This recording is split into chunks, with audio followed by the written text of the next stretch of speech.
Voilà, donc je répète, donc notre architecture, voilà. Donc l'architecture sur laquelle, donc la dernière fois, nous avons vu comment déployer une application basée sur les microservices en utilisant Docker et Docker Compose. Donc l'application se compose principalement de deux microservices fonctionnels. Il y a Customer Service et Bank Account Service. Et puis nous avons, pour le moment, on utilise des bases de données de type H2. C'est des bases de données in-memory, H2. Et donc avec les services techniques, notamment il y a Discovery Service, il y a Gateway Service et Spring Cloud Config Service. Donc pour démarrer toute cette architecture-là, donc nous avons dû créer un fichier Docker Compose dans lequel nous avons montré comment démarrer en principe l'ensemble des microservices. D'abord Discovery Service en premier lieu, qui démarre sur le port 8761. Puis donc le service Config Service qui va démarrer sur le port 9999. Alors nous avons vu comment faire les dépendances entre les services, notamment, et comment faire ce qu'on appelle le healthy check. Et également, donc, après Config Service, donc, nous avons démarré Customer Service sur le port 8081, puis Account Service sur le port 8082, et enfin, Gateway Service sur le port 88. Alors, donc, si tout marche bien, donc, on va pouvoir démarrer ça directement sur la racine du projet. Donc, Open Terminal. Donc, on pourra utiliser donc Docker Compose. Docker Compose App. Bon, après, donc, si vous voulez renforcer le build des images, vous le faites. Docker Compose App, Docker Compose avec l'option "-d", donc c'est pour démarrer en arrière-plan. Et donc, avec l'option build. Vous avez démarré le Docker Engine Oui, il est là. Docker, il est démarré, tout à fait. Voilà. Donc, en principe, si tout marche bien, donc tout est géré donc à part Docker Compose. Bon, vous voyez donc là, on est sur Discovery Service, donc on est dans le waiting, parce que là, on attend le démarrage, puis on passe vers Config Service. Donc la même chose, il y a un healthy check une fois que Config Service démarre. C'est après qu'on va laisser les autres microservices démarrer. Alors j'espère qu'il n'y aura pas de blocage avec GitHub notamment. Comme la dernière fois, ça nous a posé un petit problème. Je n'ai pas regardé un peu globalement pourquoi voilà, ça passe. Et après ici donc Customer Service.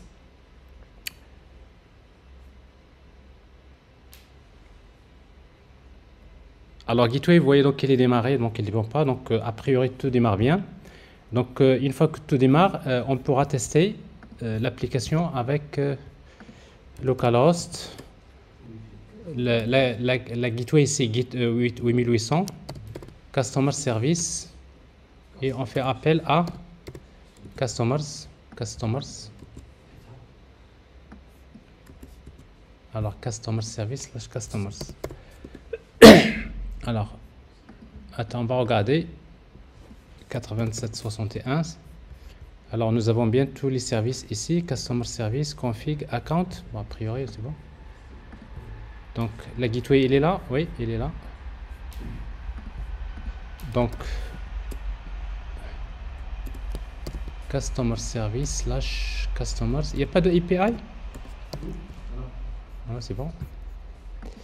Alors, donc nous avons les Customers, donc il n'y a pas de problème. Voilà, donc c'est bon. Et après, vous avez Account, Service Accounts. Un phénomène bizarre, parce que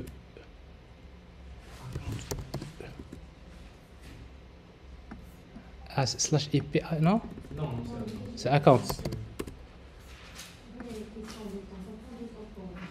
Non, mais c'est pas normal. C'est le log.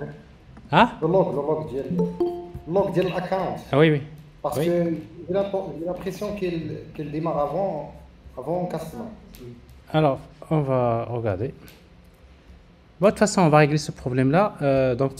Ici, on va utiliser donc Docker. Docker quoi? Donc, Vox. Logs. Log. Insert account. Le nom du compte.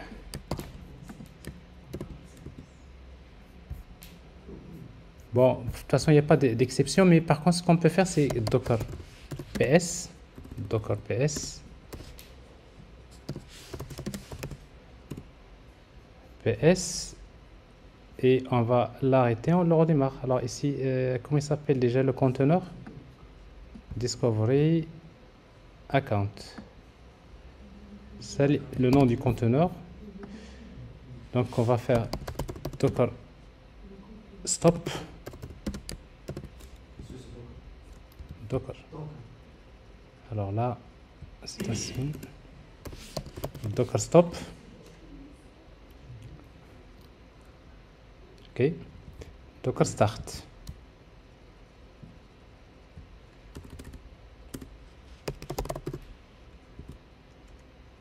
Voilà. Bon, c'est-à-dire rien ne vous empêche d'aller vers un conteneur particulier, de l'arrêter, de le redémarrer, comme vous voulez, il n'y a pas de souci. Donc ça, c'est des choses.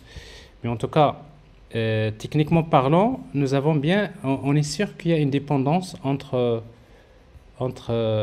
les services. On l'a testé la dernière fois, il y a healthy check. Il y a normalement tout est bon. Alors bref, donc en attendant le démarrage,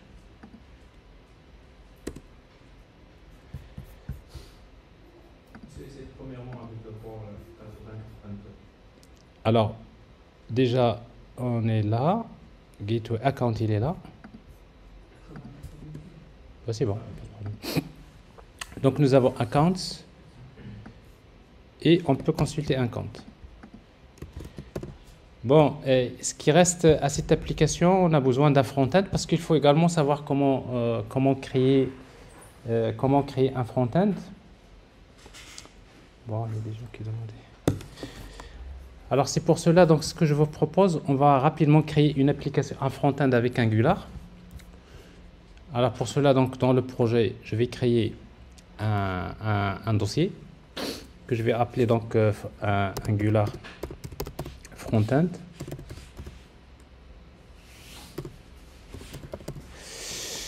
Donc Angular front-end. Donc Angular front-end. Et puis donc ici on va démarrer un projet. On va créer un projet Angular ici avec ng new. Alors new, le nom du projet, donc on va lui donner le même nom, Angular front-end. Mais je veux pas qu'il me crée un autre dossier comme ça. C'est pour cela que vous utilisez la commande, plutôt l'option directory égale à quoi? Égale /. C'est-à-dire je lui demande de me créer un projet Angular sur ce dossier même. Donc c'est pas la peine qu'il crée un autre dossier. Et puis il y a important, juste avant de peut-être de faire ça, il faut consulter les versions parce que à chaque fois, aujourd'hui il y a la version 17. Donc vous voyez donc ng version. Alors vous voyez on est sur la version 17 et vous savez, donc je l'avais dit l'année dernière, c'est que à partir de Angular 14, il n'est plus obligatoire d'utiliser les modules. C'est qu'on peut utiliser ce qu'on appelle standalone component, c'est-à-dire je peux manipuler c'est-à-dire des web components qui n'appartiennent à aucun module. Ben, il dit que donc à partir de la version 17, si vous créez votre projet comme ça, vous allez voir que par défaut, il ne crée pas de module. C'est-à-dire avec une nouvelle architecture. Mais si vous souhaitez rester l'architecture avec module, il faut ajouter cette option-là. C'est no standalone. Voilà. Alors si vous utilisez l'option non standalone, c'est-à-dire que crée-moi le projet, mais avec, c'est-à-dire avec un module. Donc il va vous créer un module. Si vous ne faites pas ça, il ne crée pas le module. D'accord? Et après, donc, vous pouvez bien travailler, c'est-à-dire sans module. Après, je vais vous montrer un petit exemple sans module. Donc tout ça, c'est... Mais en tout cas, donc, si vous voulez rester sur les pratiques courantes que vous avez l'habitude de faire, Il ne faut pas oublier ça parce qu'avec Angular 17, il faut lui préciser. Donc ça veut dire tout simplement que en fait Angular, en fait la tendance de Angular, c'est de ne pas utiliser les modules. Pourquoi? Parce qu'on sait très bien pour les front-end, la tendance est vers ce qu'on appelle les micro-front-end, les micro-front-end. C'est-à-dire pour chaque microservice, on va lui créer sa propre micro-front-end. Microservice sans micro-front-end. Microservice sans micro-front-end.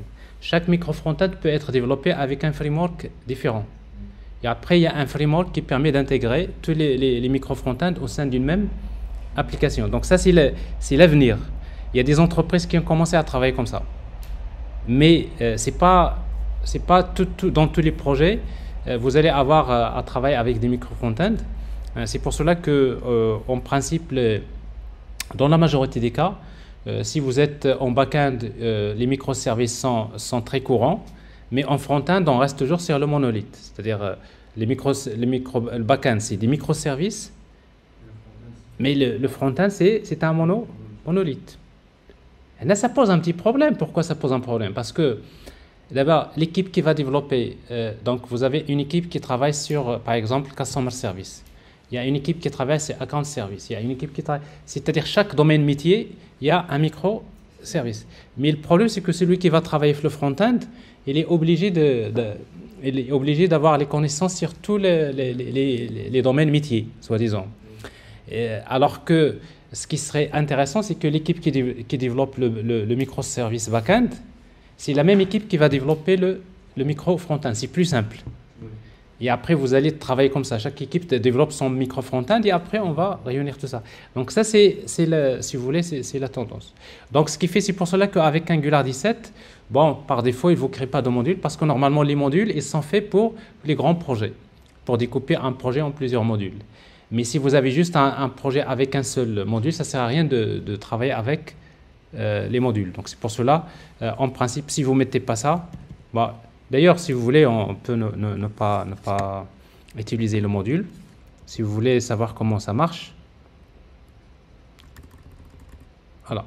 Donc c'est-à-dire, on va travailler sans module. Alors, CSS, vous générez, etc., etc. Donc, est-ce que vous voulez générer server size? Bon, ça, c'est-à-dire parce qu'il vous dit, si vous voulez générer, parce que vous pouvez utiliser Express pour les gens qui travaillent avec Node.js, ils peuvent toujours travailler dans le même projet avec Express pour tester. Ici, dans notre cas, non. On n'a pas besoin de générer. OK. Alors, donc, on a créé le projet, on va l'ouvrir, il est là, le projet. Bon, ça c'est un projet Angular 17. Alors, ce projet-là, on va le démarrer. Donc, si vous voulez, on va tester, et après, on va créer quelque chose de simple. Alors, on va faire quoi? Donc, on va ouvrir ça sur le terminal. Et pour démarrer un projet Angular, on utilise ngSurf. Yes. Donc ça c'est l'application Angular 4200. Bah, il y a quelque chose qui marche. Alors nous ce qu'on veut faire c'est que on va juste on va afficher la liste des clients customers. Alors pour afficher la liste des clients donc on aura besoin de créer un composant. Donc j'ouvre. Voilà. ng generate component customers. OK. ng generate accounts component accounts. Bon, j'ai les composants. Et donc voilà. Et j'ai besoin d'installer Bootstrap, npm install Bootstrap. Et j'ai besoin de Bootstrap icon si vous voulez. Icons. Voilà. Une fois que vous installez Bootstrap, je vous rappelle que pour déclarer donc le Bootstrap, on va vers le styles ici. On va faire ces node modules. Alors, node module slash bootstrap slash css dist slash css slash bootstrap.min.css. Mais si vous voulez utiliser une template de Bootstrap, vous pouvez également dans les scripts ajouter node module slash bootstrap slash dist js bootstrap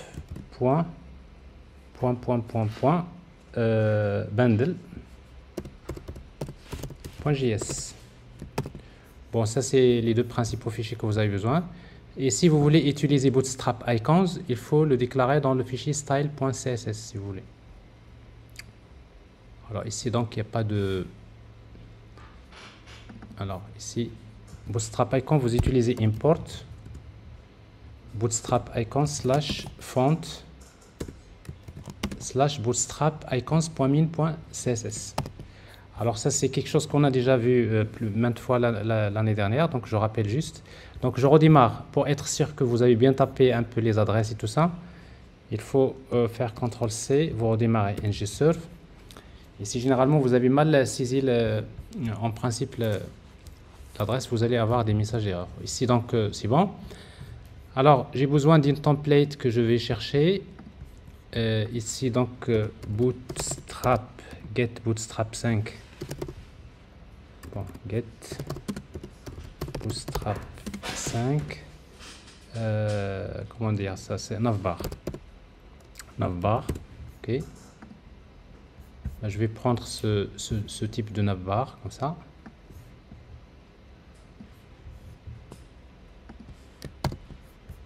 Comme ça. Et on va la mettre dans appcomponent.html ici. Donc ça c'est navbar. Et puis on va utiliser router outlet. On va vérifier si on a bien cette page qui s'affiche ici. Vous voyez donc ça c'est bon, ça marche et pas de problème, etc. Bon, ça c'est notre front-end. Alors ici donc je vais dans le menu, je vais utiliser ici. Donc je vais utiliser ça si je le laisse home. Ok. Ça c'est au lieu de link, je vais mettre customers. Et puis je vais créer un autre menu. Customers.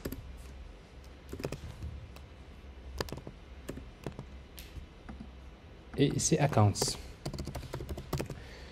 Alors pour créer les routes, vous allez remarquer dans Angular 17, si vous ne travaillez pas avec les modules, l'architecture elle a changé parce que vous trouverez app routes directement, les routes comme ça, c'est plus simple.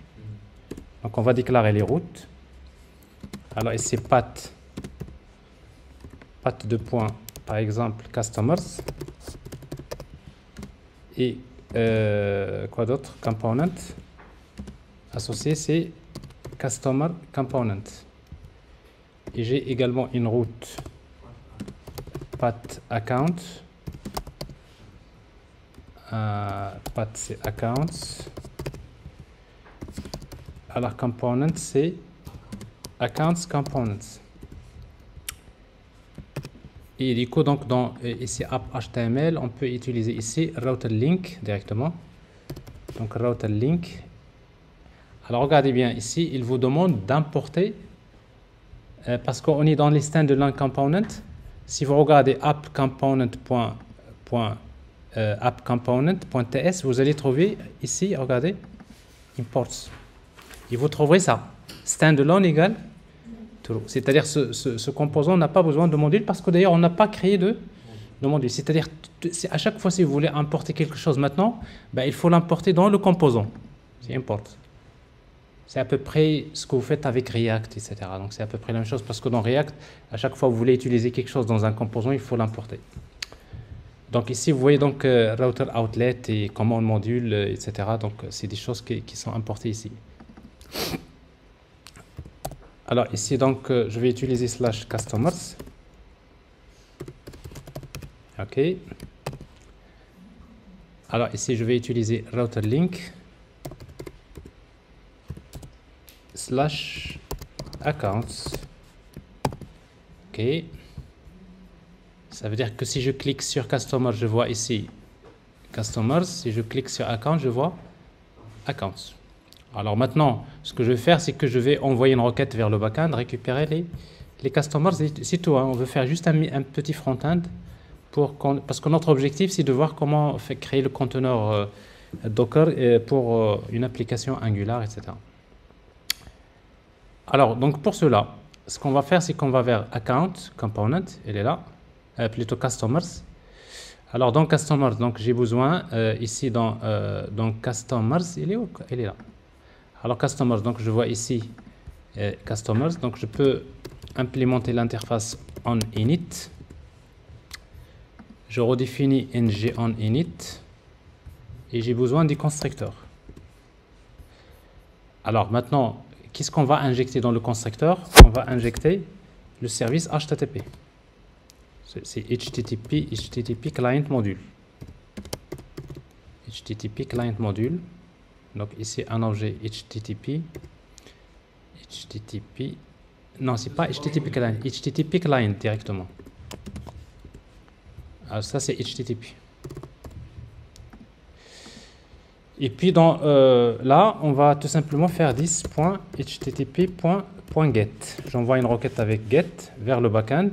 Alors pour moi, le backend il est sur HTTP. C'est localhost. Alors maintenant, pour le moment, on va utiliser localhost, mais après, on va regarder ça. Localhost. Ok. Alors localhost 2.888888 slash customer. Ça c'est la gateway. Customer service slash customers. Voilà. Et après on va faire subscribe. Ici dans subscribe on aura à avoir le cas. Ok, c'est next. Ici donc si j'ai les données ici data. On va les stocker ici dans une variable qu'on va créer, que je vais appeler customers. Pour le moment, je le déclare de type any. Donc 10.customers égale data. S'il y a erreur, dans le cas d'erreur, on va faire afficher l'erreur. Alors ici console.log error. Alors après, on va afficher ici directement. On va créer un div avec la classe padding3 et on va créer un table. Si vous voulez, on peut créer un div, plutôt un div. Classe égale par exemple carte, à l'intérieur duquel on va utiliser la classe cardBody, dans lequel on va créer un élément table, thead, tr, th. On va afficher donc les attributs de customer, c'est ID, name, email. Je ne sais pas ce que nous avons. First name, last name, et email. Et puis on va dans tbody, nous avons tr et on va faire ng4.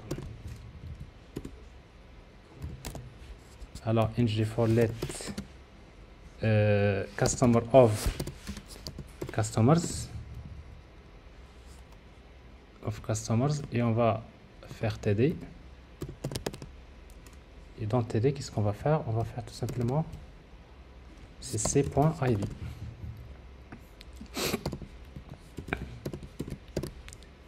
c.name, first name,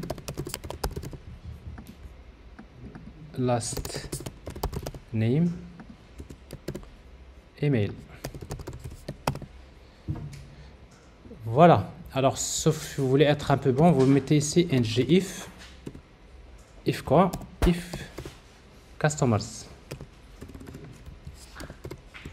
C'est-à-dire si customers est chargé. Alors forcément ça va pas marcher. Alors vous allez avoir un problème de course. On n'avait pas réglé dans le backend. Alors si vous regardez donc ici console, alors déjà c'est pas ça l'affaire de course. Ça c'est il vous dit que je n'arrive pas à comprendre HTTP client. No provider for HTTP client. Alors, pourquoi ça marche pas? Parce que il faut importer le module. Vous voyez ici donc dans customers import.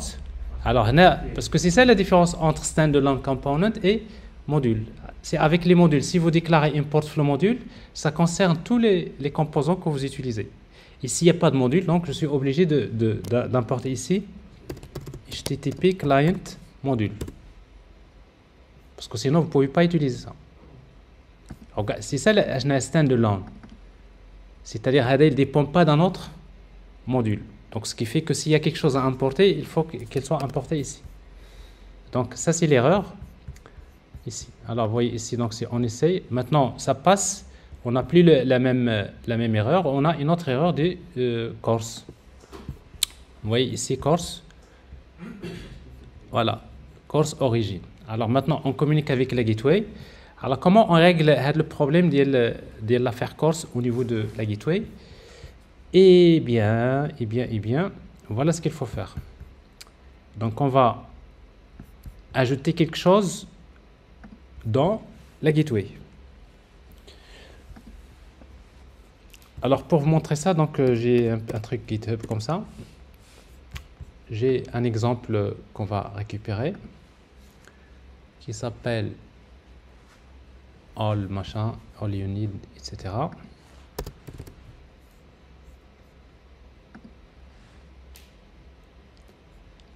Alors, vous avez une gateway, un exemple de gateway, dans laquelle vous avez le app YAML file. Ici, les routes, les ressources, application.yaml, et vous allez avoir ça. Spring Cloud Gateway Global Course. Donc ça, si vous voulez pas aller vers les microservices, parce qu'en fait, Spring Cloud Gateway, il utilise Spring Reactif. Donc il dit que donc la manière avec laquelle on gère en fait c'est-à-dire la problématique des courses au niveau de Spring Cloud Gateway, il est un peu différente de celle qu'on utilise si vous travaillez sur Spring, on va dire impératif. Donc ici, vous utilisez course configuration /étoile la origine. Alors je vais autoriser. C'est comme si vous autorisez donc HTTP localhost 4200. C'est-à-dire s'il y a une page qu'on récupère à partir de cette adresse-là, on autorise qu'il envoie des requêtes vers la gateway. Parce que je vous rappelle que l'affaire course, c'est-à-dire je récupère la page, le site, un domaine, et je veux envoyer la requête vers un autre domaine. Donc normalement, il faut prendre l'autorisation. Alors ce qui fait que ça, c'est quelque chose que vous allez avoir. Donc ce genre de choses, vous devrez l'avoir toujours dans votre gateway. OK? Alors maintenant, on va ajouter ça dans notre gateway. On va chercher la gateway. Vous voyez ici dans ressources, on avait application properties, on n'a pas YAML, on va ajouter new file. Oui, il y a déjà AppYAML. Je vais le laisser parce que AppYAML il contient déjà des choses. Je vais l'ignorer. Hein. Et application YAML. Alors ici donc vous allez faire quelque chose comme ça. Alors sauf que si vous voulez autoriser n'importe quel domaine, vous pouvez utiliser étoile. Voilà, ça c'est quelque chose, on n'avait pas l'occasion d'en parler, ça c'est le problème. Maintenant, votre backend il est bien, mais les gens qui vont créer les front-end, la première des choses qu'ils vont vous dire, ça. Mais on n'arrive pas à accéder à votre backend. Pourquoi? Parce qu'on a un problème de course. Donc toi, en tant que quelqu'un du backend, tu devrais configurer quels sont les domaines qui sont autorisés à accéder à ce backend. Alors maintenant on a changé, il va falloir faire tout le travail à nouveau. Donc c'est-à-dire on doit faire encore, vous vous rappelez, MVN, clean, package,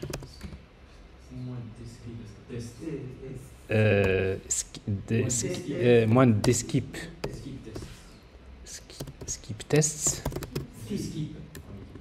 Skip. Ah, skip. Skip test. Ah, test comme ça. Non, T majuscule. Skip test, voilà. Alors voilà, ça c'est la première des choses, donc on génère, mais il va falloir encore démarrer Docker Compose.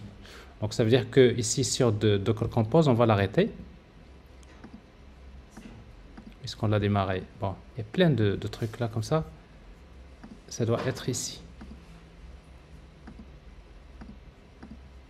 Waouh, c'est pas grave. Donc je vais directement vers Open. Donc je dois utiliser Docker Compose, d'abord down. J'arrête tout.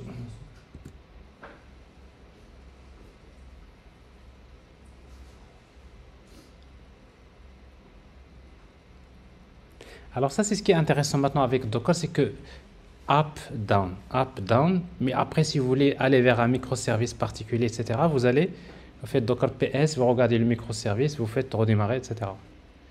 Alors ici donc ce qu'on va faire, c'est qu'on va faire encore, on va faire Docker Compose App. Je pense qu'on peut redémarrer et démarrer une liste sous-service. Oui, mais il faut régénérer l'image. Docker. Parce que j'ai généré le jar, maintenant il faut régénérer l'image avec le même nom. Donc c'est pour éviter ça, donc c'est pour cela qu'on va utiliser encore ici build. Comme ça vous êtes sûr que vous générez les images.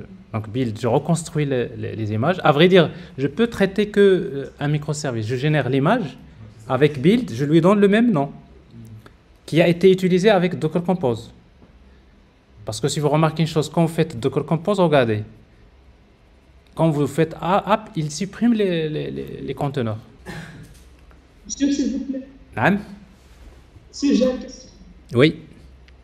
Concernant les propriétés ديال chaque modèle. باش كيعرف ان الموديل خصو يخدم بهاد البروبريتي وماشي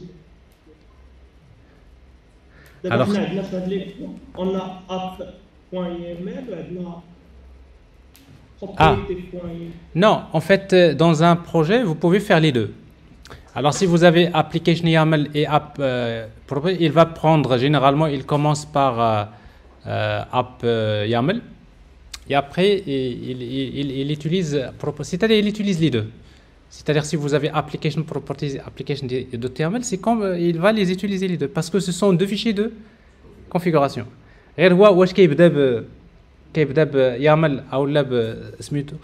Donc ça, d'après ce que j'ai dans ma tête, mais ça à vérifier, normalement il commence par le YAML file, il passe le application properties. Mais c'est à vérifier. Donc on va supposer que ça c'est démarré, il n'y a pas de problème. Et si tout est démarré, si on regarde notre front-end, ici,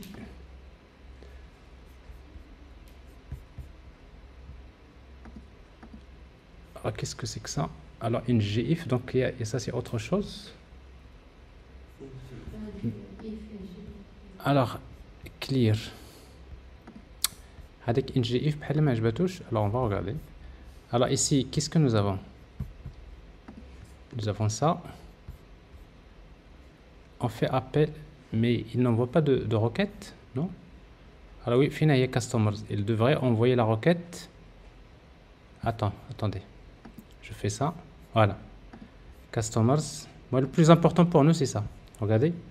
Donc là, maintenant, je indique l'affaire Corse. C'est-à-dire, j'ai envoyé la requête, je l'ai récupérée. Alors, sauf que ici, on a un autre petit problème qui nous dit can't bind in GIF since it is a property table. Alors, avec ngif, il a un petit problème avec ngif. Pourquoi? On va régler le problème. Voilà. Add ngif.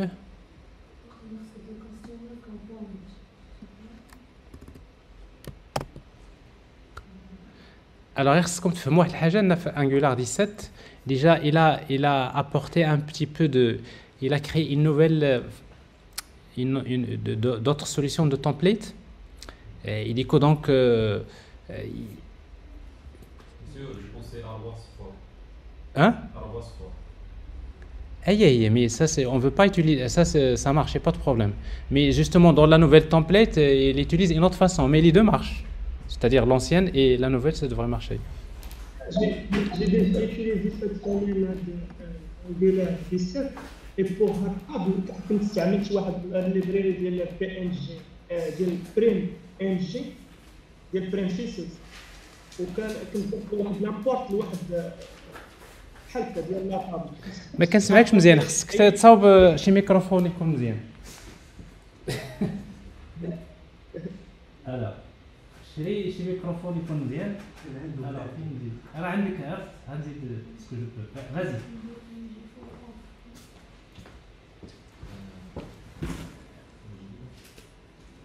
Ali, on n'a pas entendu ce que tu es en train de dire. TR. Vous voyez donc la même chose, mais c'est un peu bizarre parce que normalement ça devrait marcher.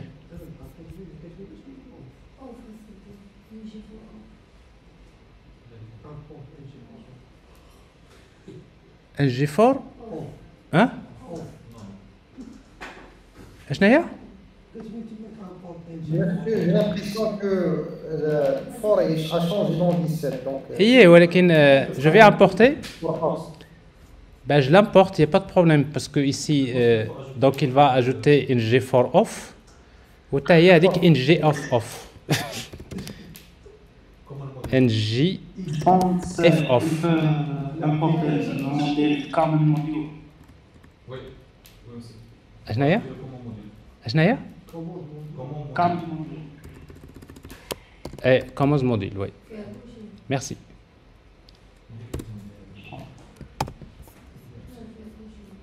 Donc, كتشوفوا دابا هاد stand alone component ردوا البال. C'est que أي حاجة بغيتيها كتimportيها parce que avant par défaut, c'est importé par défaut في Elle complique les choses, monsieur. Oui. Alors même هذه خدامة غير حيت هذا c'est juste un problème de IntelliJ. Donc ici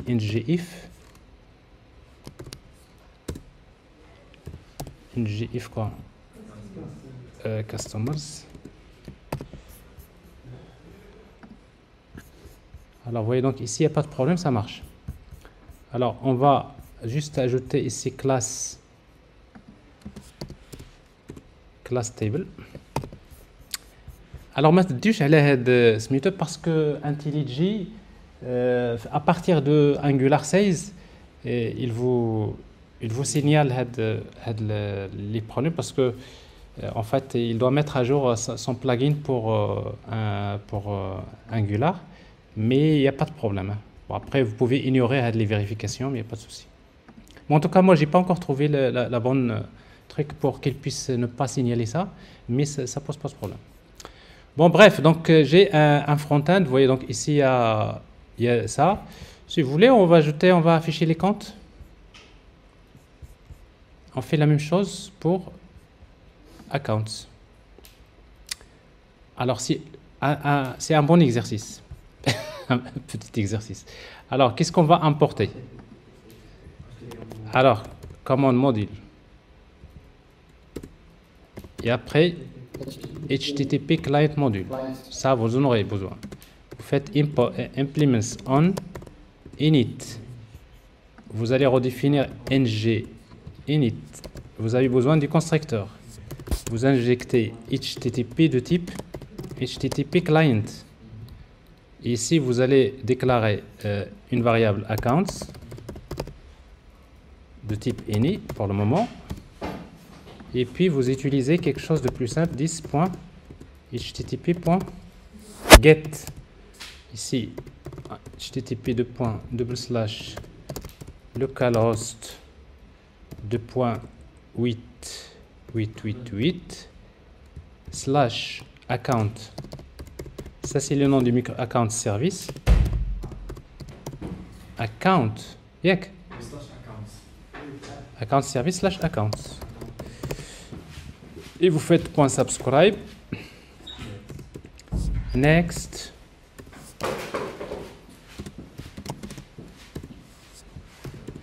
Alors ici, data. 10 10.accounts égale data. S'il y a erreur,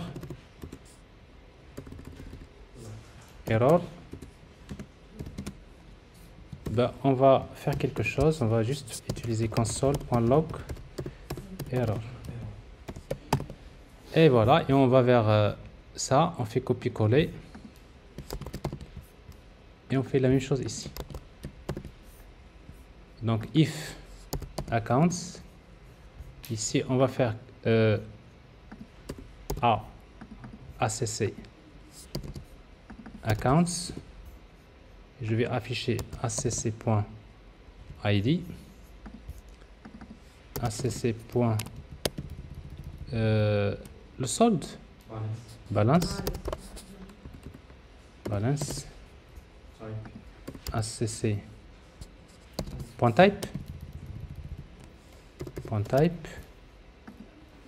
acc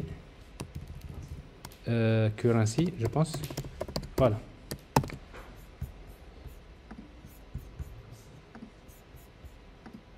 Ah là, ça marche, pas de souci. Alors le ID, on n'a pas besoin. Adèle, le ID, qu'est-ce qu'il est en train de faire? C'est décalé.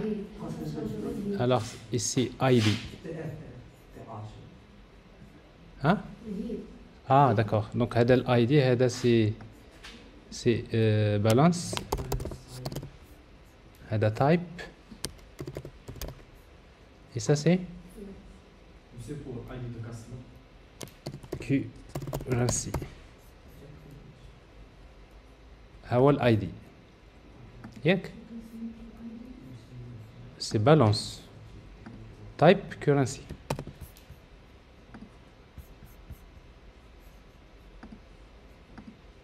علاش داك الشيء مديكالي؟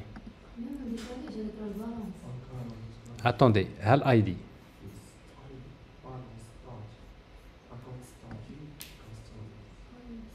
Donc ID balance. Bon, de toute façon, la date, on n'a pas envie de l'afficher. On n'est pas obligé d'afficher tout. Hein. Donc, off account, ID. Ou la account ID. Account ID, je pense. L'attribut, c'est. Alors, comment on dit ma veille derrière Tedla? Yak. Voilà, merci. Alors, ici, account. Slash account. Vous voyez donc, c'est account. ID, balance, et customer aussi. On va voir le nom du customer, etc. Allez, on y va. TH, customer name, par exemple, ça suffit. Ici, donc, on va utiliser c'est acc.customer.firstname.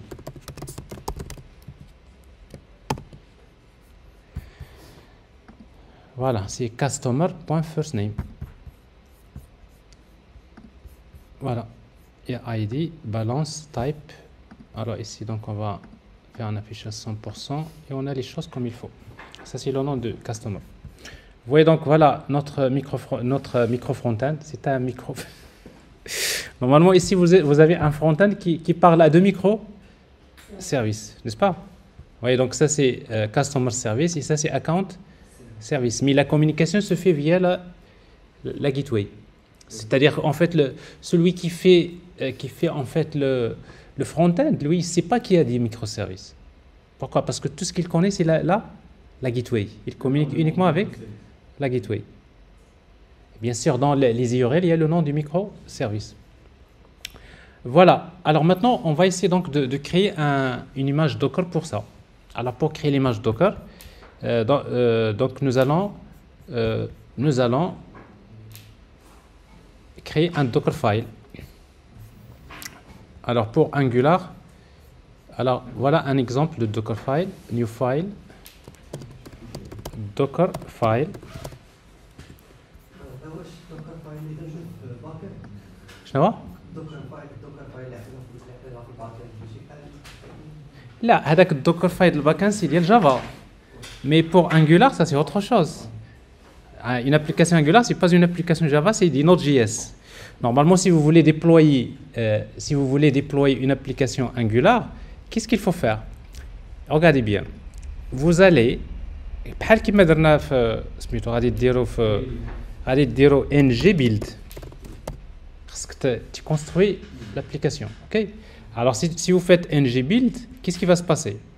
Il va vous générer un dossier. C'est bien de le faire manuellement. Regardez ce qu'il vous génère. Il vous génère dans votre projet un dossier qui s'appelle dist. Ah, on va le voir.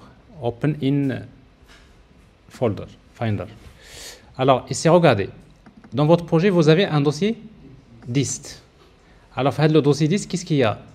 Il y a, normalement, ça dépend. C'est parce que si vous avez créé la partie backend, il vous génère la partie serveur et la partie client. Ici, donc, on n'avait pas demandé de générer. Ici, il vous génère l'application pour le browser.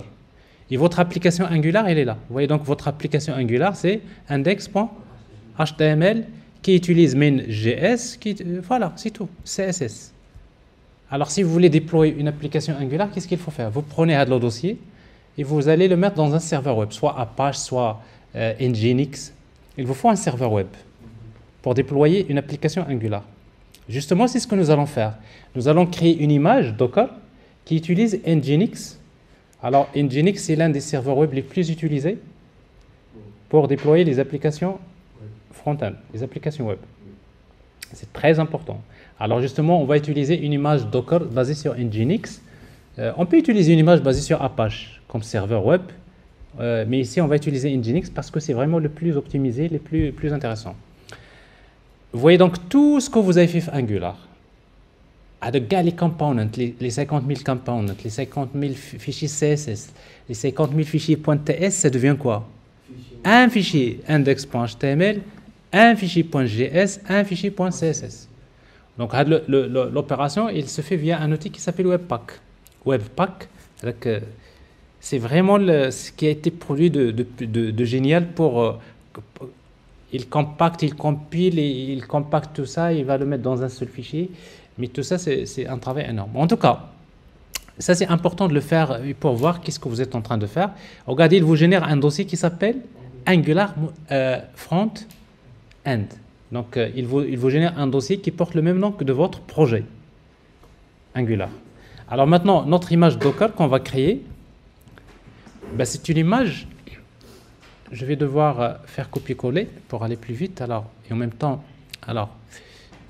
donc, j'ai un projet Customer Service, Clock, Banque, etc. Angular, Spring, App. Je pense que j'ai un exemple ici. New Window. Pour la partie back-end, pour le serveur dessus, est-ce qu'il est intégré au sein de Spring? Oui. Il y a un serveur Tomcat. naissant? Ben, le backend, c'est Tomcat. C'est que à chaque fois que vous démarrez un microservice, il démarre Tomcat en interne. Bon, c'est ça Spring Boot. Spring Boot, quand vous le démarrez, il démarre toujours un serveur web, un web container, un container web qui est Tomcat. Alors, notre image, notre Dockerfile, c'est ça. CTRL-C. CTRL-V. Alors, regardez. Alors, d'abord, from quoi? Alors, from quoi? From. Normalement, notre image, il sera from quoi? From. Regardez. Nginx. N'est-ce pas? From Nginx. Nginx, c'est un serveur web. Donc, je vais utiliser Nginx. Mais, moi, dans cette image-là, je vais faire l'opération qu'on vient de faire. Qu'est-ce qu'on vient de faire comme commande? On a utilisé ng build. N'est-ce pas? Eh bien, c'est ce que je vais faire. Regardez, from Node, je vais utiliser Node.js, la dernière version. Et je vais lui donner as build. Donc, je vais déclarer un workdir. Je vais supposer dans cette image-là, je vais créer un workdir user local app. Je peux l'appeler comme je veux. C'est-à-dire, toutes les opérations que je vais faire maintenant, je vais les faire à l'intérieur de ce dossier. Regardez, je vais copier quoi? Regardez mon application, qu'est-ce qu'il contient? Il contient un dossier Angular. Ça. Regardez mon application, il contient un dossier source, n'est-ce pas? Plutôt, je vais copier point. Point slash. Ben, je vais copier tous les fichiers de mon projet. Les fichiers, je vais les copier où? Je vais les copier dans le work dire. User local app. بحال غدير واحد l'opération كدير manuellement كتهز les fichiers ديالك parce que je veux pas il va pas vous modifier هاد كيهز les fichiers ديالك كنحطهم في واحد لو دوسي وفي هذاك لو دوسي je vais faire quoi run npm install علاش لان je dois installer les dépendances. Vous savez que le dossier node module on le copie pas parce que quand vous faites copie il va pas copier notre module. Maintenant, quand je suis dans une autre machine, j'ai copié tous les fichiers sauf notre module. Alors, quel est le moyen qui va me permettre d'installer les dépendances? La commande qui permet d'installer les dépendances, c'est quoi? C'est npm install. Qu'est-ce qu'il fait npm install? Il va lire le fichier package.json. Voilà. Vous voyez donc qu'il y a des dépendances. Il va lire, il va télécharger les dépendances, il va les stocker dans le dossier node module. OK?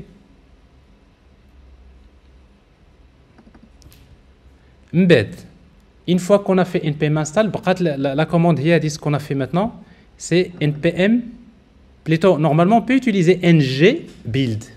Vous savez ng ng c'est npm run. Parce que ng c'est une commande, c'est un script qu'on exécute avec npm. Donc c'est-à-dire on peut utiliser npm run, je vais exécuter un script qui s'appelle build. Parce que dans package.json, vous allez avoir un script, vous voyez, build. Qu'est-ce qu'il fait build? Regardez. ng. Quand vous faites npm run build, qu'est-ce qu'il fait? Il fait ng build. Et vous savez, ng build, qu'est-ce qu'il va faire? Il va vous générer tout simplement ce dossier, il va vous générer ça. C'est-à-dire, il va vous générer le dossier dist, Angular, il va vous générer ça.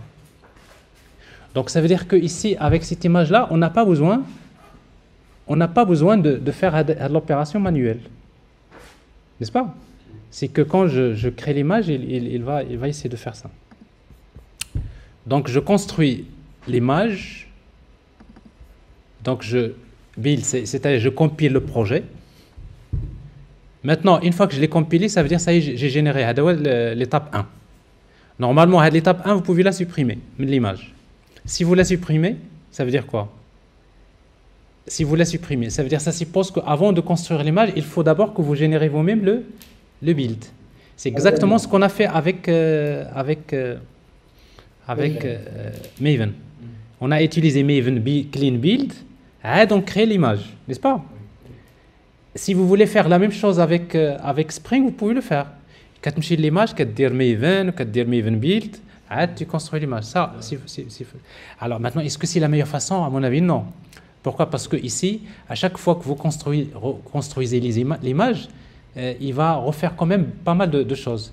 npm install, il va compiler, etc. Mais l'avantage, c'est quoi? C'est que quand vous faites modifier quelque chose, vous n'avez pas besoin de faire quelque chose, vous automatisez le tout ici, si vous voulez. Alors ça, c'est l'étape 1. L'étape 2. Maintenant, l'étape 2, je suppose que j'ai généré index.html. Maintenant, j'ai besoin, pour déployer l'application, je vais démarrer le serveur Nginx. Alors, Nginx, donc je dois chercher l'image Nginx, la dernière version. Et maintenant, qu'est-ce que je fais? Regardez, je vais copier from build. Regardez. From build. D'accord? From build. OK? L'image que j'ai créée from build, c'est-à-dire l'image هذه. Normalement, l'image, j'ai un dossier qui s'appelle user local app. Regardez ce que je vais faire. Je vais le from build, user local app. Alors, d'abord, quand vous faites compiler, regardez, il vous génère quoi? Un dossier qui s'appelle dist. Le dakhal diallo kain Angular front-end. Le dakhal diallo kain browser. Le dakhal diallo kain index.html. Alors maintenant, ce qu'on va faire, c'est que on va vers dist. Regardez, dist. Dist Angular front-end. C'est l'application ديالنا. Angular front-end. le dossier. OK? Je vais le copier haut. Maintenant, si vous voulez déployer, supposons que vous avez démarré, vous voulez déployer l'application manuellement. Qu'est-ce que vous allez faire? Vous allez démarrer Nginx. Et vous savez que Nginx contient un dossier qui s'appelle Share Nginx, HTML. Il suffit de prendre avec l'application, avec le dossier HTML, ça y est, vous avez déployé votre application. C'est-à-dire, vous démarrez Nginx et vous allez... Là, et vous copiez le truc là. C'est bon? Donc, on va copier donc, le contenu de ce dossier-là. Le contenu de ce dossier, mais je pense qu'on doit ajouter / browser. Oui, il faut l'ajouter. / browser. هدف 17 parce que les autres versions ما كيديرش هذاك le dossier browser parce que 17 كيدير لكم /browser /server. على حسب vous voulez faire le rendu côté client ou la côté serveur. Bien, alors regardez bien, ça il faut faire attention parce que si vous allez chercher une image Nginx, Angular, etc. sur le web, alors vous allez trouver tout ce que vous allez trouver, vous n'allez pas trouver un / browser.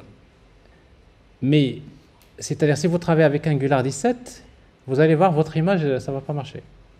Pourquoi? Tout simplement parce que, en fait, Angular 17, lui, il a prévu quelque chose dans laquelle, quand vous générez, et il y a deux en fait, deux versions dans votre projet. Parce que parfois, ceux qui font du Angular avec Node.js, bah, vous travaillez sur le même projet, à la partie du serveur, à la partie du front-end. Mais du coup, donc, quand il vous génère le rendu côté l'application côté serveur et l'application côté client. Alors nous, bon, le backend pour nous mais notre backend c'est Spring, n'est-ce pas? Donc, quand on avait créé le projet au départ, il nous a posé une question. Est-ce que vous voulez générer aussi la partie serveur? On a dit no, n'est-ce pas? Si vous avez laissé par défaut yes. Et si vous compilez, vous allez voir qu'il vous génère deux dossiers. Browser, serveur. Alors maintenant, ici, on va mettre browser. On va copier les fichiers qui se trouvent dans ce dossier-là. On va les copier dans le dossier d'Nginx.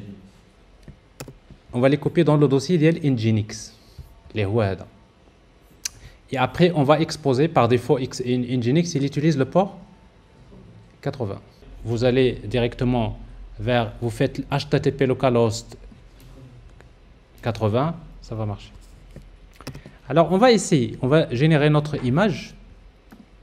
Alors, avant de l'intégrer, Docker Compose, on va le faire d'abord manuellement. Alors, je vous rappelle que pour générer une image, on utilise quoi? Docker build point. Yani quoi? Je vais construire l'image à partir de Dockerfile. Yani كيقلب على Dockerfile في le dossier. Et puis on va utiliser le nom de l'image. Alors je peux l'appeler, on va lui donner le nom comme ça. Je peux là par exemple l'appeler image Angular Customer App. Je peux mettre ce que je veux, c'est le nom de l'image. Et la version, le tag V1 par exemple. Voilà. Alors maintenant, qu'est-ce qu'il fait? Il va télécharger donc regardez, l'image de Node.js. Il va faire ce travail. Vous voyez, donc il est en train de faire les opérations. La construction de l'image, ça prend du temps. Pourquoi? Parce que là, il y a beaucoup de choses. Et là, il va faire npm install, il va faire copier et après il va faire ngbuild, et ensuite il va copier et il démarre.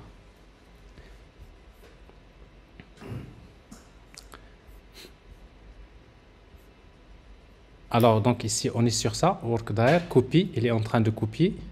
Il fait run voilà, build, il fait npm, plutôt ngbuild, il crée l'image. Oui?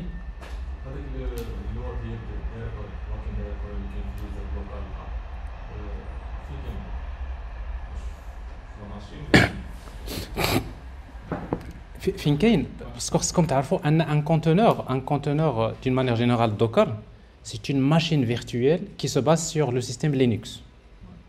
Il a son propre système de fichiers. Donc, pour le moment, c'est-à-dire quand vous construisez là, parce que c'est-à-dire quand tu installes Docker dans ta machine, tout ce que tu fais là, tu fais appel à Docker. Et Docker pour lui, il est fait pour s'exécuter dans un système Linux. Donc ce qui fait que il a son endroit où est-ce qu'il stocke les fichiers user, etc. Donc on copie les fichiers déployés dans notre PC vers la machine de l'environnement de Docker. Oui. Et ensuite on prend le build. Oui. Parce que la commande, ملي كدير Docker build, شي حاجة tu parles à Docker. Tu parles à Docker Engine. Donc c'est tout se fait comme ça. Donc on va créer l'image et si vous mettez maintenant Docker Images,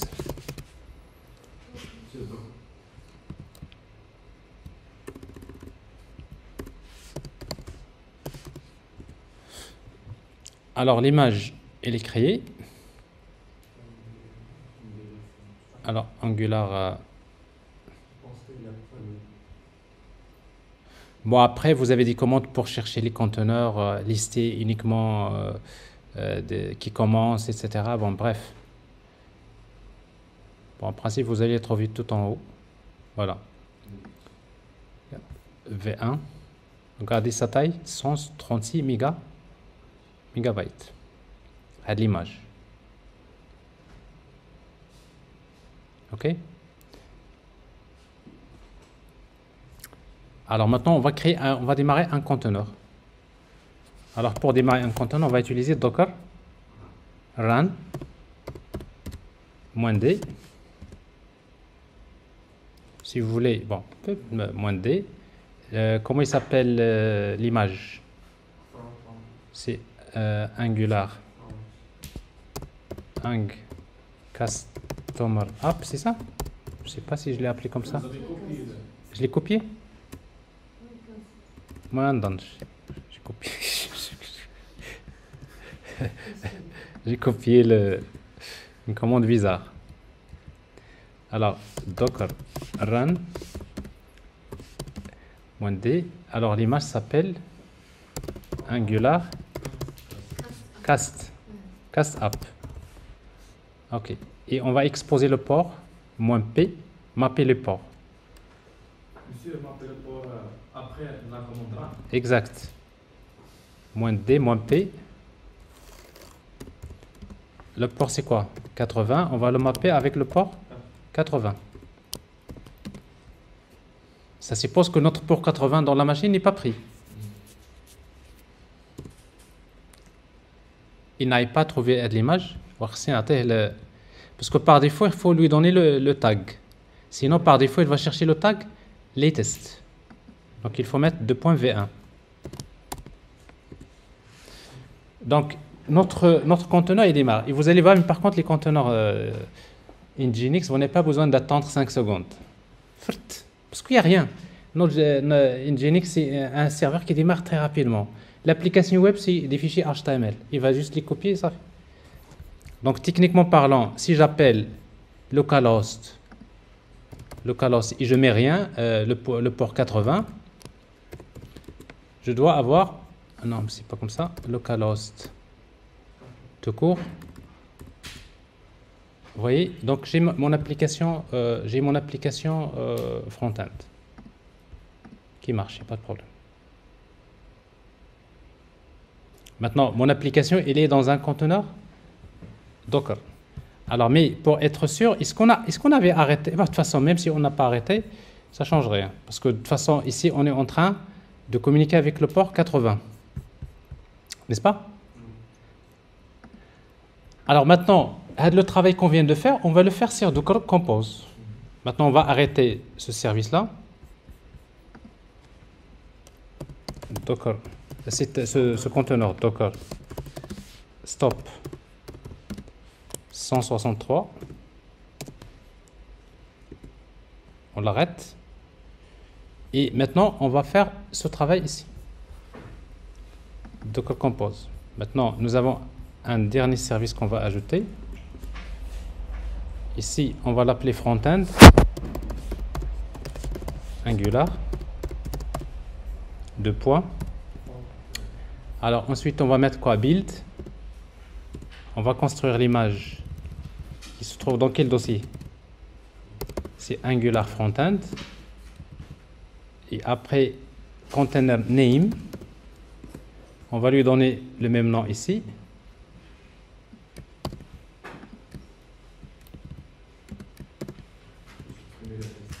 Et quoi d'autre? Les ports, on va mapper les ports. Alors le port 80, on va le mapper avec le port 80.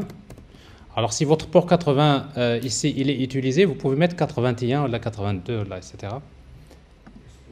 On va l'exposer. Expose le port 80. Et c'est tout. Il n'y a rien de... Il n'y a pas de dépendre parce que le front-end... Non, il ne va rien dépendre parce que c'est une application indépendante. Donc, ce qui fait que ici, dans notre cas, maintenant, on va encore reconstruire notre Docker Compose. On va faire Docker Compose down, Docker Compose, Docker Compose down.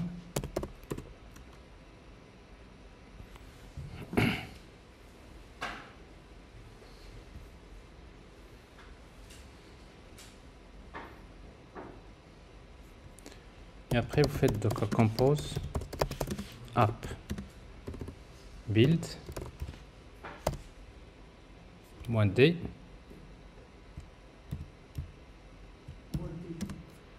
à la fin.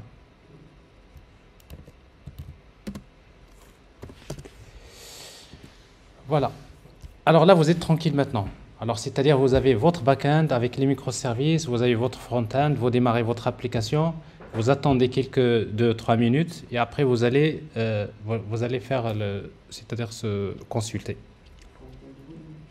Ouais. Le Angular il est déjà démarré, vous allez voir.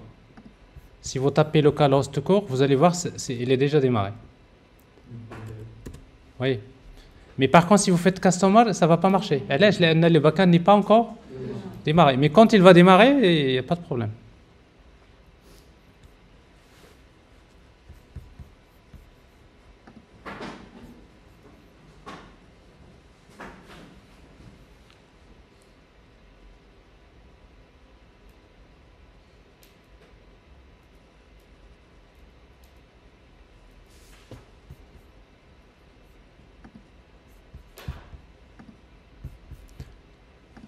Alors c'est démarré. Oui, donc pas de problème. Alors account, j'étais account هذه عندنا فيها un petit problème. علاش كيتعطل؟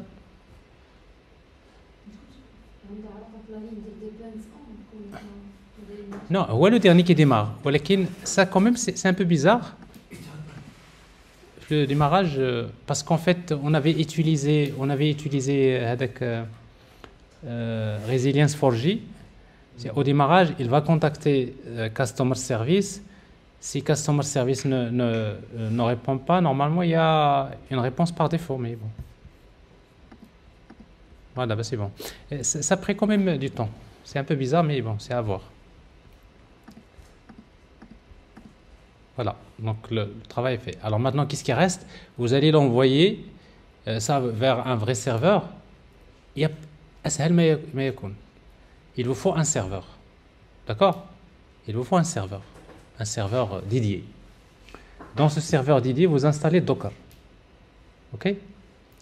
Bien sûr, si vous avez installé Docker, vous allez avoir l'adresse IP de votre serveur. N'est-ce pas? Et dans votre machine, vous allez définir la variable d'environnement. La variable d'environnement, c'est dockerhost. OK?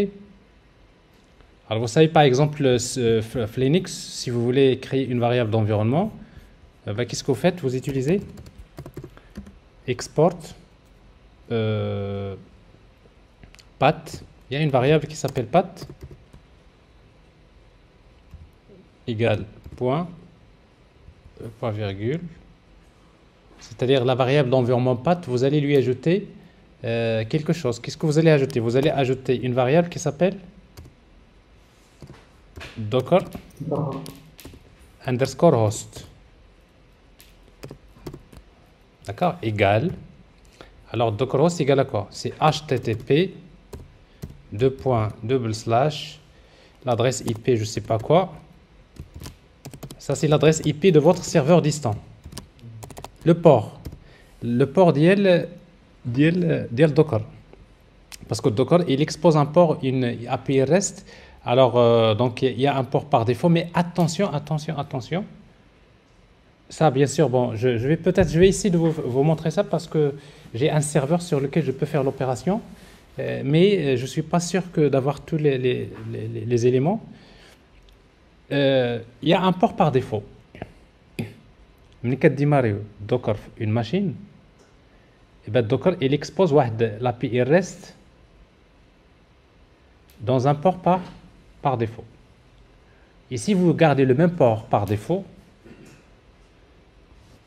j'imagine vous avez le port, je pense 75 ou là, je me rappelle pas, ça fait un bout de temps que j'ai pas manipulé. C'est pas 75, je me rappelle pas. Alors d'ailleurs, si vous cherchez le port, si vous laissez le port par défaut, donc qu'est-ce qui se passe? Ici, si vous avez cette variable d'environnement, alors je ne vais pas appuyer sur entrée. Si vous faites ça, si vous définissez la variable d'environnement dockerhost, ok, dans votre système, eh bien toutes les commandes que vous faites là, docker, si vous faites docker images,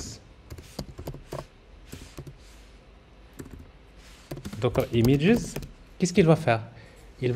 Vous allez voir les images qui se trouvent dans votre serveur distant. Toutes les commandes docker build, il construit l'image et il va l'envoyer vers le serveur distant.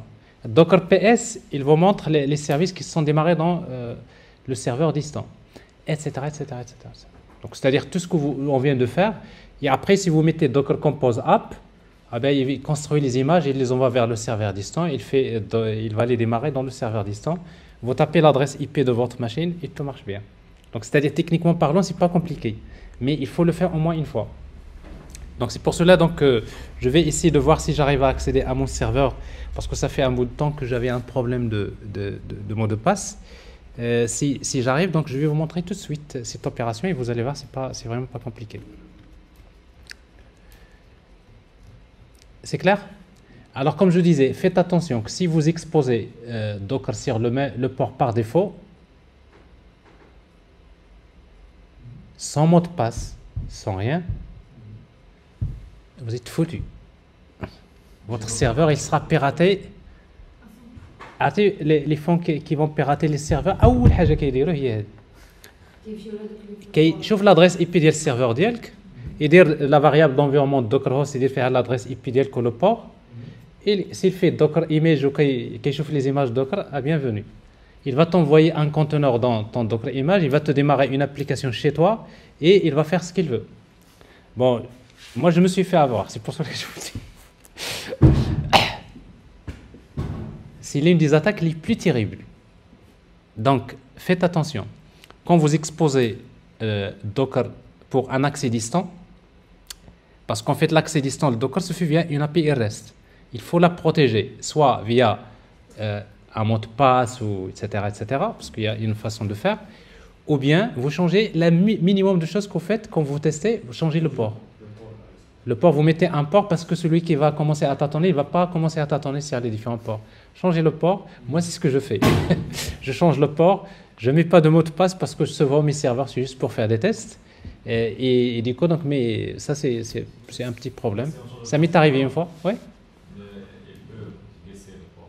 Comment? Il peut faire des tests sur les ports et il peut trop Il va faire les tests, il va tester le premier, le deuxième, le troisième, etc. Tu vois? C'est si que vous êtes en train de tester sur une machine de dev, vous pouvez changer le minimum que vous faites, il faut changer le port, vous travaillez, mais généralement ça marche. C'est-à-dire parce que À moins s'il y a quelqu'un qui te surveille, ben, si quelqu'un qui attend le SMITO, bien sûr, il va vérifier tous les ports, etc. Moi, ce que je vous dis, c'est juste changer le port avant de commencer à faire vos tests. Alors, vous avancez. Il y a vraiment un بالنسبة لي bon. Comme je vous disais, la partie il va falloir trouver un peu de temps. On voir c'est quoi une machine virtuelle, comment. Parce qu'en fait, ici, si vous avez une machine, maintenant il n'y a pas de problème parce que quel que soit votre système Windows, vous pouvez installer Docker desktop. Il n'y a pas de problème. Mais avant, avec nos étudiants, pour qu'ils installent Docker, il faut absolument avoir un système Linux. Et du coup, donc, il fallait obligatoirement installer VirtualBox, par exemple, créer des machines virtuelles, installer voilà, Ubuntu, comment installer. Bon, ça, c'est toujours bien de l'avoir. D'ailleurs, il y a un cours qui va commencer la semaine prochaine sur la virtualisation et le cloud. Donc, ça, c'est un cours que vous allez faire avec Monsieur le Gammat. Donc, c'est un cours qui va commencer. Alors, forcément, vous allez devoir travailler tout ça. Alors, en tout cas, donc, je vais avancer. Alors, ça, c'est les commandes de base une fois installé Docker, voilà comment l'installer. C'est quoi la version? Vous avez les commandes de base Docker run image -d. C'est ce que, par exemple, ici, je démarre l'image Nginx, je la teste, etc., etc. Alors, container. OK. Help. Exec. Ça, c'est très important. Parce que parfois, supposons vous avez démarré voilà, vous avez démarré, vous voulez démarrer MySQL, n'est-ce pas? Vous voulez démarrer un conteneur de type MySQL. Alors, si vous utilisez Docker exec plutôt, vous avez un conteneur qui s'appelle MySQL que vous avez démarré. Vous utilisez exec MySQL -it, c'est interactive mode. Qu'est-ce qui va se passer? Ben, ce qui va se passer, c'est que vous allez entrer dans le conteneur, parce que le conteneur est une machine, et vous allez exécuter, il va vous lancer une console, vous voyez, donc ça, exec -it, MySQL, etc. Il va vous demander le mot de passe. Une fois qu'il vous demande le mot de passe, hop, ben, je suis à l'intérieur, je suis en train d'exécuter une commande qui s'appelle MySQL. Vous savez que dans le conteneur, il y a déjà MySQL qui est installé. Et dans le conteneur, il y a une commande MySQL. Si je l'exécute, ben MySQL, si je fais show database, je peux voir les bases de données. Je veux créer une base de données, je peux faire les commandes. Donc ça, c'est exécuté en mode interactif. C'est-à-dire quoi? J'ai un conteneur, le conteneur, et je veux exécuter des commandes. N'est-ce pas? Alors, si vous voulez le faire, vous utilisez tout simplement exec. Ça, c'est très important. C'est quelque chose que vous allez beaucoup utiliser. Alors, run, donc tout ça, attach. Maintenant, parfois, il se trouve que vous avez, par exemple, fait docker -d, n'est-ce pas? -d, qu'est-ce qu'il permet de faire? -d, il permet de démarrer un conteneur en arrière-plan. Mais à un moment donné, la console, il y a le conteneur. Donc, je voudrais attacher le conteneur, le terminal. Qu'est-ce que je vais faire? Donc, je vais utiliser la commande. Quelle commande? C'est docker attach le conteneur. Alors, on va le faire tout de suite. Regardez. Je fais ici docker ps. OK? Alors, PS, j'ai un conteneur. Entre, par exemple, le conteneur ديال هذا السميه ديال الconteneur account service. Copie. Donc, je vais utiliser docker attach.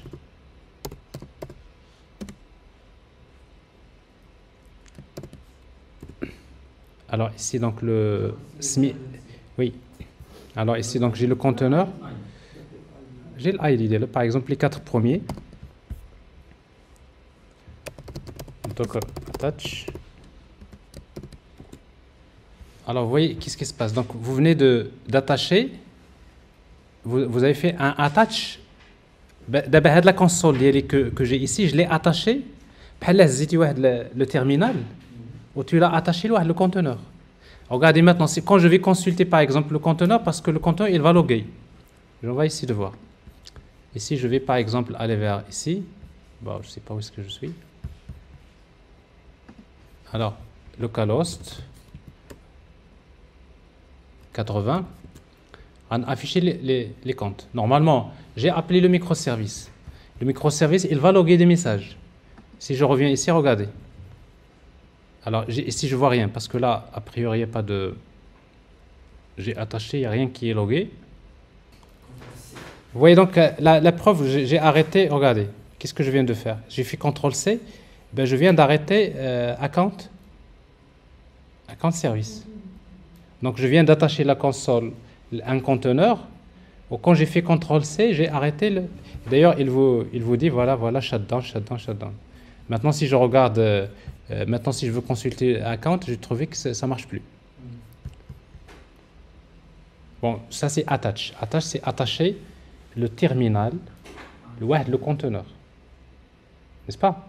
Une fois que j'attache le terminal, donc le conteneur, il va afficher des messages, etc. Ou là, si le conteneur, il vous laisse la main d'écrire des choses, il va vous laisser, en tout cas. Donc, à la save le...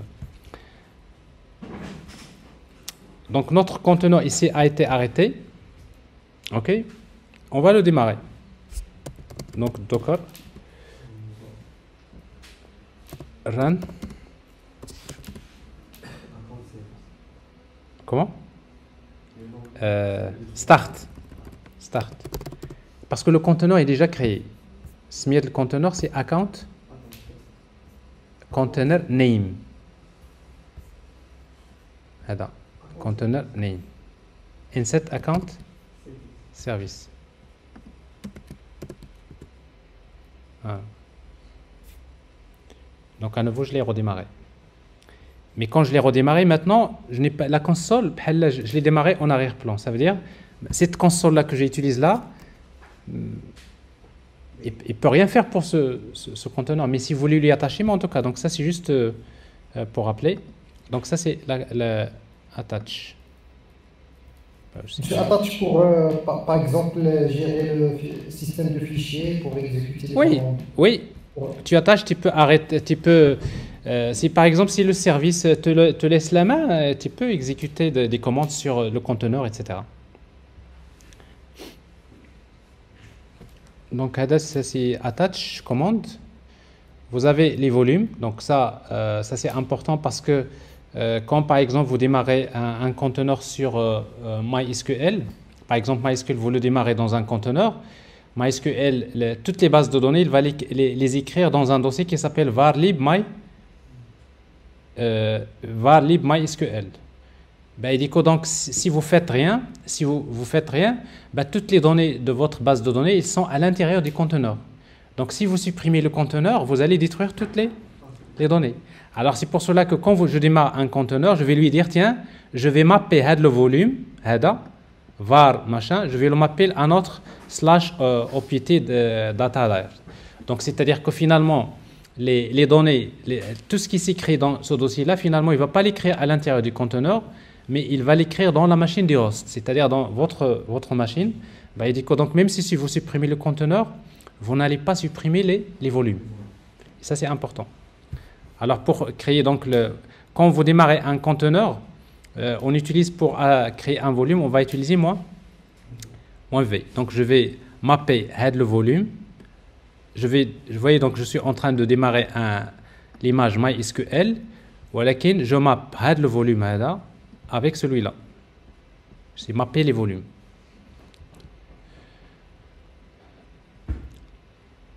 Inspect.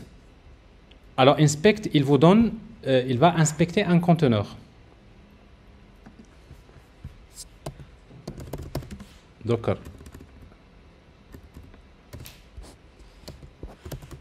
Inspect. Smiet le conteneur. Alors la même chose, donc le nom du conteneur, vous pouvez taper juste l'ID dialog, donc docker ps. Par exemple, je voudrais consulter le conteneur je sais pas, app front-end. Donc docker inspect Donc il vous donne un fichier JSON qui vous donne les informations à l'aide avec le conteneur. Alors là, il y a beaucoup d'informations.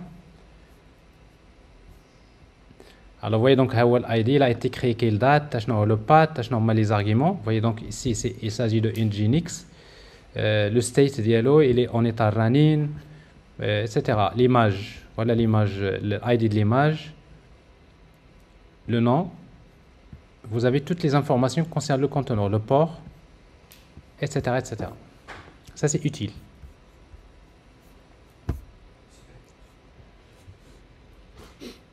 Est-ce que c'est clair? Alors, logs, on a vu. Logs, donc vous loguez le conteneur. Et après, vous avez configuré REST API. Ça, c'est ce dont j'ai parlé. Alors maintenant, vous voulez accéder, c'est-à-dire un conteneur, plutôt vous voulez communiquer avec Docker à distance. N'est-ce pas? Eh bien, vous devrez savoir que communiquer avec Docker se fait via une API. Alors en fait, pour pouvoir faire ça, normalement, il faut, si vous êtes sur le système, donc il faut d'abord arrêter.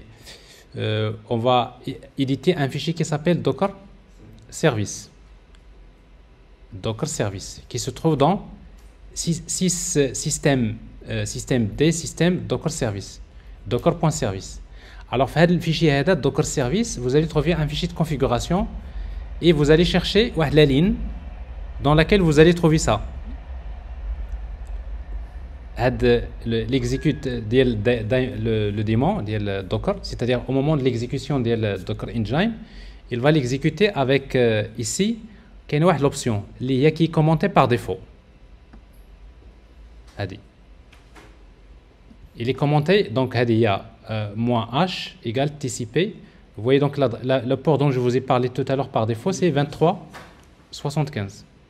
C'est-à-dire si vous supprimez ce commentaire-là, ok, le commentaire de fichier, vous faites save, vous enregistrez, et après vous allez faire systemctl daemon reload. Si vous voulez redémarrer le Docker, il faut le redémarrer, le Docker Engine. Une fois que vous le redémarrez, donc déjà systemctl, vous faites reload et après vous faites ce service Docker restart. C'est comme ça qu'on peut restarter le Docker Engine. Et maintenant, si vous envoyez une requête, si vous tapez http localhost, si vous prenez j'ai passé alors ici 2375. Je vais voir est-ce que c'est démarré par défaut ici. Alors localhost c'est 2375/images. Ah, ça c'est de l'arabe. Ok. Localhost. Alors ici. Ok. Localhost 2375.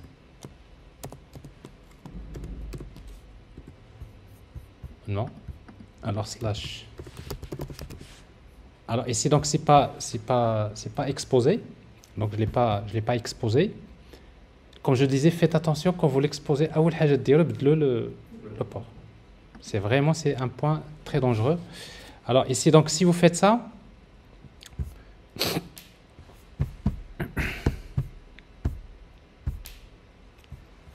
si vous appelez depuis n'importe quelle machine HTTP l'adresse IP de votre machine 23 et images.json, ce qu'il va vous donner, vous voyez, donc si vous tapez images/json, il va vous donner les images.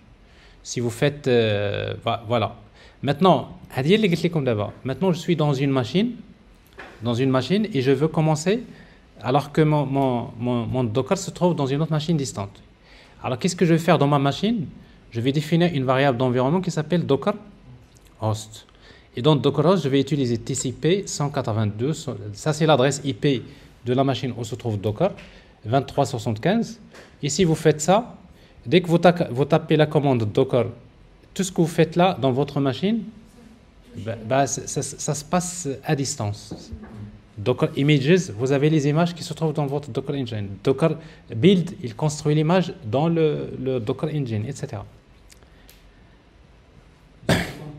Hein? C'est comme outil. Le type, c'est un Oui, alors PuTTY ou la SSH ou la Docker, c'est des outils qui permettent de commander un serveur distant, mais ça c'est pour Docker.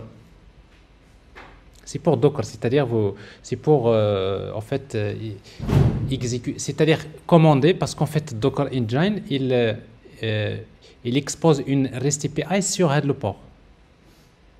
Toutes les commandes que tu tapes, tu peux envoyer des requêtes HTTP vers, tu lui dis Docker run. Tout ça, tu peux le faire via HTTP. Ben, il dit que donc, les commandes que tu tapes, ils communiquent avec Docker Engine via HTTP. Donc, ce qui permet donc de commander donc le serveur à distance. Alors, vous voyez donc Docker Images, etc. Donc, vous pouvez regarder, créer l'image Docker, etc. Créer l'image. Alors maintenant pour Dockerfile, donc après il faut voir, en tout cas vous avez add, command, endpoint pour créer les Dockerfiles. Vous voyez d'ailleurs un exemple Nginx pour comment créer une image Nginx. Donc on a vu une petite partie là-dessus. Par exemple, si vous voulez créer une image Nginx dans laquelle vous démarrez une page index.html, vous créez un fichier index.html, ben vous dites tout simplement copier mon fichier index.html vers user machin HTML. C'est ce qu'on vient de faire tout à l'heure et après c'est tout. Vous faites exposer, vous démarrez localhost 80 et vous allez avoir votre page HTML. Alors créer une image Docker, donc ça c'est on a vu, build, -t, run. Ça c'est pour une application Spring Boot, voilà un exemple d'image Docker, etc. Alors si vous travaillez, vous voulez faire les choses facilement IntelliJ, il y a un plugin que vous pouvez installer.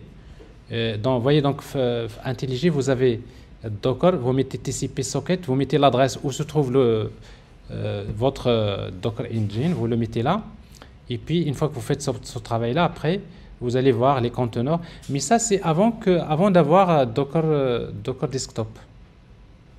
Maintenant il y a Docker Desktop qui vous permet de visualiser tout ce qui se passe Docker. D'ailleurs c'est ce que vous pouvez, je ne voulais pas montrer la dernière fois, mais vous pouvez le lancer ici, Docker. Alors, c'est show finalement dashboard, voilà. Donc ça c'est Docker Desktop. Vous voyez donc vous voulez voir les conteneurs, ils sont là. Je normalise les images, les volumes, etc. Donc vous pouvez voir les éléments que vous voulez ici. Vous consultez, vous avez les informations sur ce qu'ils consomment, etc. Les vulnérabilités, bon, ça c'est important. Bon, en tout cas, c'est une interface qui est intéressante. Alors maintenant, ça, pour le moment, je suis en train de voir ce qui se passe dans ma machine. Mais si je change, comme je disais, Dockerhost, il vous montre avec Docker Desktop, vous pouvez voir ce qui se passe dans un Docker Engine à distance.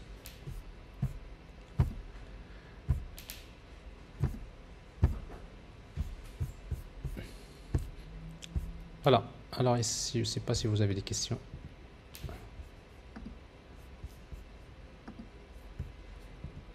Alors ça c'est pour un plugin sur IntelliJ. Alors networking, je n'ai pas parlé, je ne vais pas en parler. Parce qu'après, comment créer les networks. D'ailleurs, par défaut, vous ne l'avez pas remarqué, on n'a pas créé de network Docker Compose. Mais il fallait créer le démarrage. Si vous revenez sur la création. Sur la création, regardez, la première des choses ici, il crée un network, parce qu'en fait, il crée un network virtuel qui permet de lier les différents conteneurs. Mais après, par la suite, si vous voulez faire quelque chose de plus compliqué, ça, il y a une partie de networking. Alors, bon, l'architecture Docker Compose, bon, ça, c'est pas compliqué. Déployer une application avec Docker Compose, ça on a vu. Déployer une application Docker Compose, ça c'est un exemple d'application.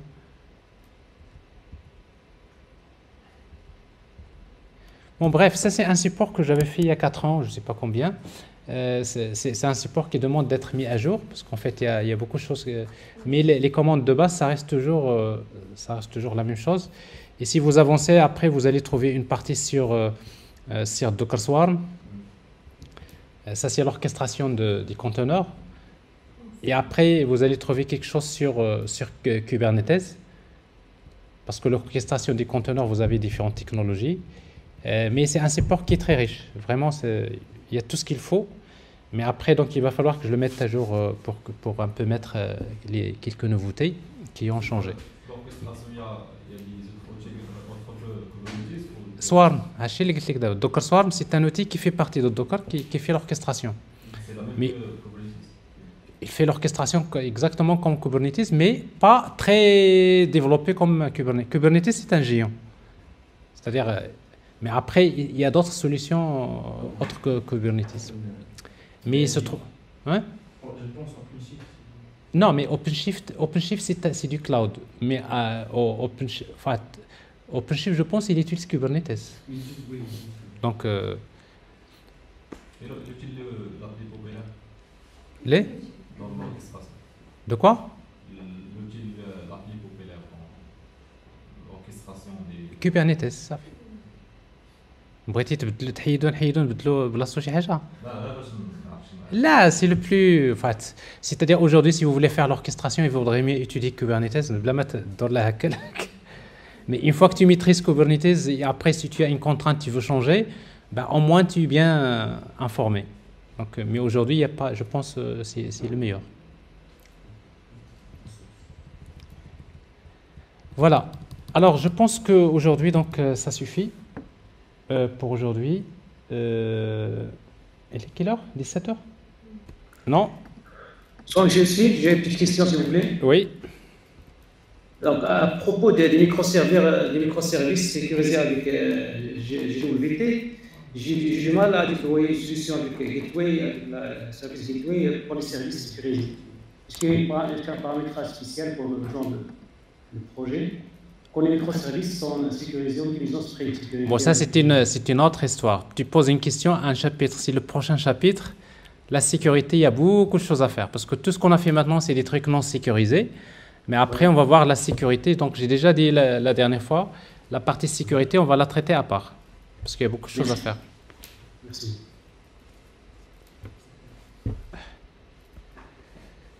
Voilà. Donc, merci pour votre attention. Bon courage. Merci.